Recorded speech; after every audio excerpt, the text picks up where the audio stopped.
আলোচ্য বিষয় 2024 সালের নবম শ্রেণীর তৃতীয় পর্যায়ক্রমিক মূল্যায়নের জীবনবিজ্ঞানের সেট 2 এর প্রশ্ন এবং তার উত্তর। তোমাদের তৃতীয় পর্যায়ক্রমিক মূল্যায়নে পূর্ণমান থাকবে 90, সময় পাবে তোমরা 3 ঘন্টা 15 মিনিট। এর আগে তোমাদের সেট 1 এর প্রশ্নপত্র নিয়ে আলোচনা করেছি, এবার তোমাদের সেট 2 এর প্রশ্নপত্র নিয়ে আলোচনা করতে চলেছি। তো তোমাদের এই প্রশ্নপত্র শুরুর আগে একবার তোমাদের সিলেবাস নিয়ে আলোচনা করব, তারপর তোমাদের প্রশ্ন এবং তার উত্তরে আমি ঢুকে যাব। দেখো তোমাদের প্রথমে যেটা আছে, তোমাদের মোট 4টে বিভাগে তোমাদের প্রশ্নটা ভাগ থাকবে। একটা হচ্ছে বিভাগ ক, যেখানে তোমাদের থাকবে এমসিকিউ প্রশ্ন। তারপরে থাকছে বিভাগ খ, যেখানে থাকছে তোমাদের 1 নম্বর প্রশ্ন।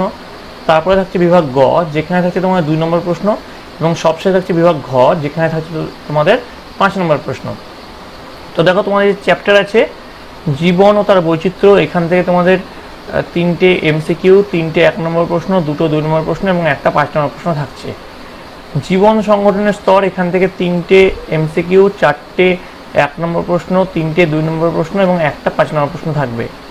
জৈবনিক প্রক্রিয়া, এই চ্যাপ্টার থেকে তোমাদের 3টে এমসিকিউ, 5টা 1 নম্বর প্রশ্ন, 3টে 2 নম্বর প্রশ্ন এবং 2টো 5 নম্বর প্রশ্ন থাকছে।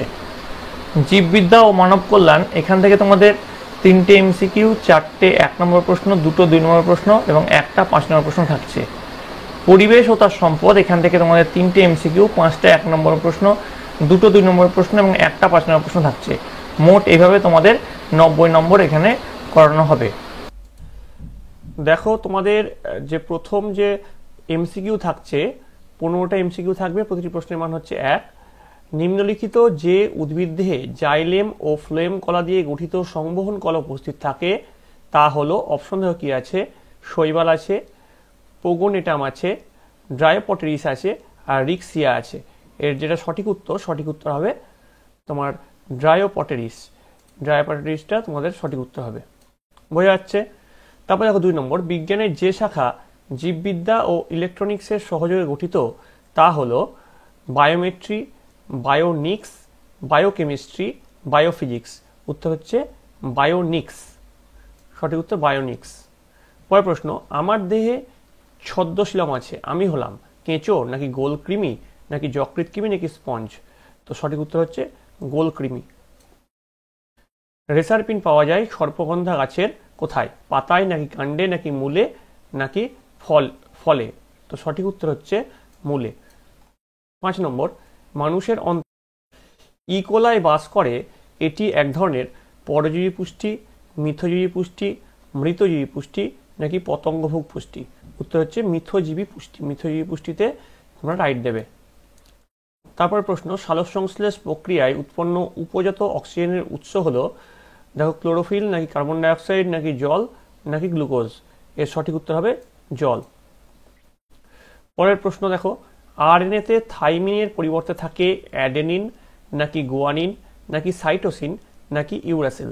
তো সঠিক উত্তর হচ্ছে ইউরাসিল। 8 নম্বর, উদ্ভিদ কোষে ক্লোরোপ্লাস্টিড না থাকলে যে শারীরবৃত্তীয় প্রক্রিয়াটি ব্যাহত হবে সেটি হলো শ্বসন নাকি রেচন নাকি সালোক সংশ্লেষ নাকি পুষ্টি। উত্তর হচ্ছে সালোক সংশ্লেষ। 9 নম্বর, বক্ষগহ্বরে হৃৎপিণ্ডের দুপাশে মধ্যচর্যার উপরে অবস্থিত অঙ্গটি হলো কি হবে, ফুসফুস। 10 নম্বর, তুমি একজন রোগীর প্রদত্ত উপসর্গ পর্যবেক্ষণ করলে, চোয়ালের পেশি শক্ত হয়ে যাওয়া, হাঁ করতে না পাওয়া, ধনুকের মতো পেছন দিকে বেঁকে যাওয়া এবং সঙ্গে তীব্র জ্বর ও মাথা যন্ত্রণা। রোগী কোন রোগে ভুগছেন বলে তোমার মনে হয়? তো দেখো অপশন কি আছে, টিটেনাস, যক্ষা, হেপাটাইটিস আর ডিপথেরিয়া। উত্তর হচ্ছে টিটেনাস। টিটেনাস সঠিক উত্তর হবে। পরে দেখো 11 নম্বর, মাটির নাইট্রোজেন স্থিতিকরণে যে নীলাভ সবুজ শৈবালটি গুরুত্বপূর্ণ ভূমিকা গ্রহণ করে সেটি হলো অ্যানাবিনা নাকি ক্ল্যামাইডোমোনাস নাকি অ্যাজোটোব্যাক্টর নাকি ভলভক্স। উত্তর হচ্ছে অ্যানাবিনা।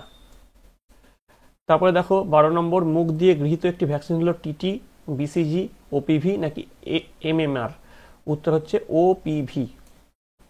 13 নম্বরে চলে যাচ্ছি, নিচের কোনটি জেরোফাইট উদ্ভিদের অভিযোজনগত বৈশিষ্ট্য নয়? প্রথম অপশন হচ্ছে পাতা কাঁটায় রূপান্তরিত, বি কাণ্ড কিউটিকলযুক্ত মোম জাতীয় আবরণ দ্বারা আবৃত, সি কাণ্ড চওড়া চ্যাপ্টা সবুজ রসালো, ডি মূল সুগঠিত নয়, মূলে মূলরম ও মূলত্র থাকে না। তো এটার সঠিক উত্তর হচ্ছে ডি, মূল সুগঠিত নয়, মূলে মূলরম ও মূলত্র থাকে না। তারপরে 14 নম্বর, বাস্তুতন্ত্রে বিয়োজকের একটি উদাহরণ হলো, অপশন আছে সবুজ উদ্ভিদ, ব্যাকটেরিয়া, সাপ আর ব্যাং। উত্তর হচ্ছে ব্যাকটেরিয়া। পরেরটা চলে যাচ্ছি 15 নম্বর প্রশ্ন, ন্যাটালিটির ফলে পপুলেশনের জীবভর বাড়ে ও ঘনত্ব কমে। ঘনত্ব বাড়ে কিন্তু জীবভর কমে, ঘনত্ব ও জীবভর উভয়ই বাড়ে, ঘনত্ব ও জীবভর উভয়ই হ্রাস পায়।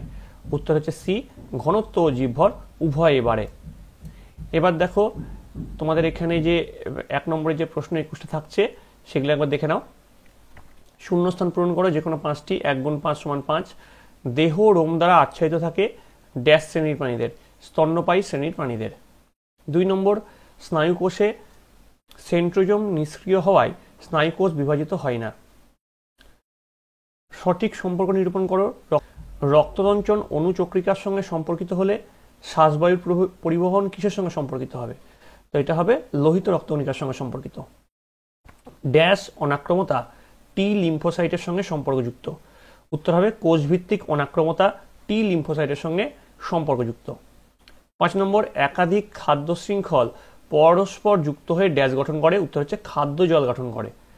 তারপরের প্রশ্ন দেখো, ড্যাশ মানুষের সবচেয়ে বড় পৌষ্টিক গ্রন্থি? যকৃৎ। এই প্রশ্নটা কিন্তু খুব ইম্পর্টেন্ট থাকছে। পরের প্রশ্ন দেখো, নিচের প্রশ্নগুলি সত্য বা মিথ্যা নিরূপণ করো। এখানেও 5 নম্বর থাকবে। পুনঃস্থাপনযোগ্য অযোগ্য প্রাকৃতিক সম্পদ হলো বন, এটা মিথ্যা। কেঁচোর দেহে বদ্ধ সংবহন দেখা যায়, এটা সত্য। পরিফেরা পর্বের প্রাণীদের মাংসল পদ থাকে, এটাও মিথ্যা। নিউমোনিয়া একটি ব্যাকটেরিয়া ঘটিত রোগ, এটা সত্য। গৌণ ও প্রগৌণ খাদকেরা সবসময় মাংসাশী হয়, এটা সত্য। প্রোক্যারিওটিক কোষে 80S প্রকৃতির রাইবোজোম থাকে, এটা মিথ্যা। তারপর দেখো, ক স্তম্ভের সঙ্গে খ স্তম্ভের সমতা বিধান করে পূর্ণ বাক্যে উত্তর লেখো যে কোনো 5টি। প্রথমে দেখো ক স্তম্ভ কি কি আছে? ডিম্বাশয়, ম্যালেরিয়া, হ্যালোফাইট, কেঁচো, জাইলেম আর কঠিন যোগকলা। আর খ স্তম্ভে কি আছে? অ্যানিলিডা, ঊর্ধ্বমুখী পরিবহন, অস্থি, শ্বাসমূল, ইস্ট্রোজেন, স্ত্রী অ্যানোফিলিস আর টেস্টোস্টেরন। তো দেখো এর যে সঠিক মিলটা সেটা কি হবে? ডিম্বাশয়ের সঙ্গে মিল হবে ইস্ট্রোজেন, ম্যালেরিয়ার সঙ্গে মিল হবে স্ত্রী অ্যানোফিলিস, হ্যালোফাইটের সঙ্গে মিল হবে শ্বাসমূল, কেঁচোর সঙ্গে মিল হবে অ্যানিলিডা, জাইলেমের সঙ্গে মিল হবে ঊর্ধ্বমুখী পরিবহন, কঠিন যোগকলার সঙ্গে মিল হবে অস্থি। তারপরে দেখো ডি এর যে প্রশ্নটা আছে, ডি এর কি প্রশ্ন আছে? নিচের প্রশ্নগুলির অতি সংক্ষেপে উত্তর দাও, যে কোনো 6টি। 1 গুণ 6 মানে 6 নম্বর এটা প্রশ্ন তোমরা পাচ্ছ। প্রথম প্রশ্ন দেখো, ফাইকাস বেঙ্গালেন্সিস বটগাছের বিজ্ঞানসম্মত নাম। এক্ষেত্রে কোনটি গণ এবং কোনটি প্রজাতির নাম লেখো। উত্তর হচ্ছে ফাইকাসটা হচ্ছে তোমাদের গণ আর বেঙ্গালেন্সিস হচ্ছে প্রজাতি।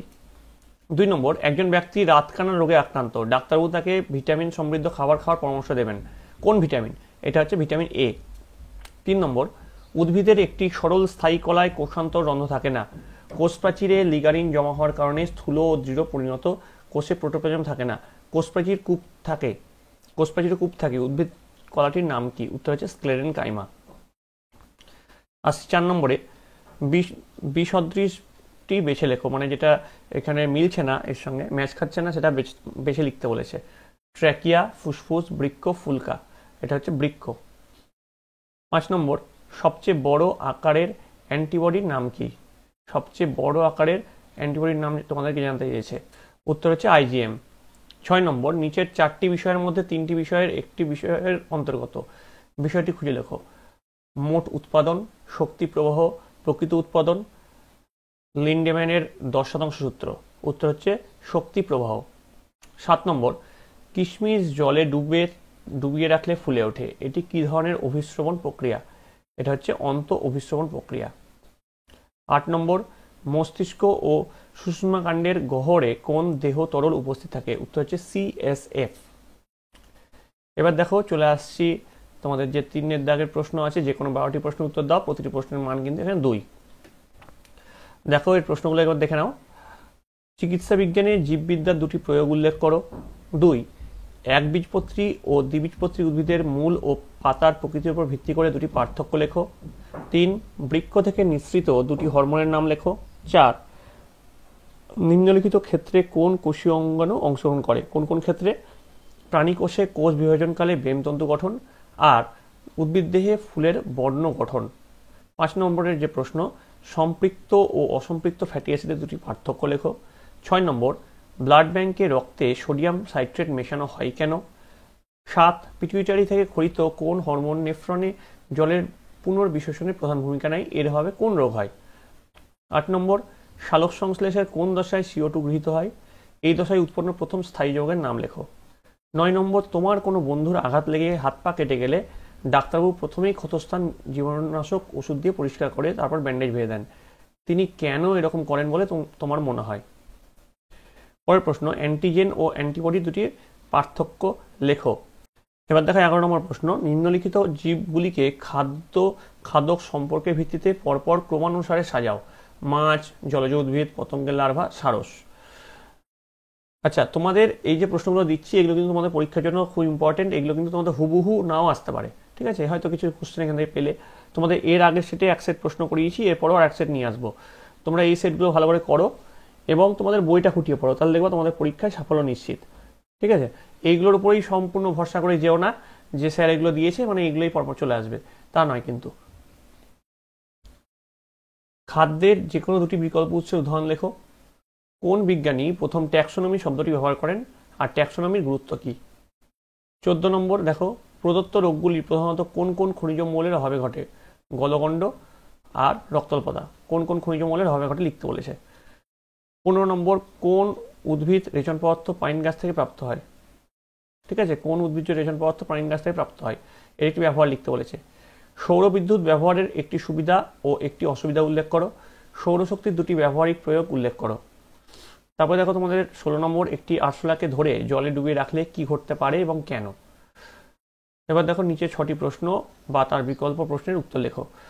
5 × 6 = 30। প্রথমে দেখো কি আছে, প্রদত্ত প্রাণীগুলি কোন পর্বভুক্ত? উক্ত পর্বের দুটি করে বৈশিষ্ট্য লেখো। তো প্রথম যেটা আছে আপেল শামুক, তারপরে আছে সাইকন। অথবা হাঙরকে কন্ড্রিকথিস শ্রেণীভুক্ত করার 3টি কারণ উল্লেখ করো। ব্যক্তবীজী ও গুপ্তবীজী উদ্ভিদের নিম্নলিখিত ক্ষেত্রে পার্থক্য নির্ধারণ করো। কোন কোন ক্ষেত্র? ফল গঠন আর বীজপত্রের সংখ্যা। 2 নম্বর দেখো, কোন কোষ অঙ্গাণুকে কোষের শক্তিঘর বলা হয়? এর গঠন ও কাজ বর্ণনা করো। অথবা দেহের সবচেয়ে বড় লসিয়া গ্রন্থির নাম কি, এর কাজ কি? জাইলোম ও ফ্লোয়েমের পার্থক্য করো।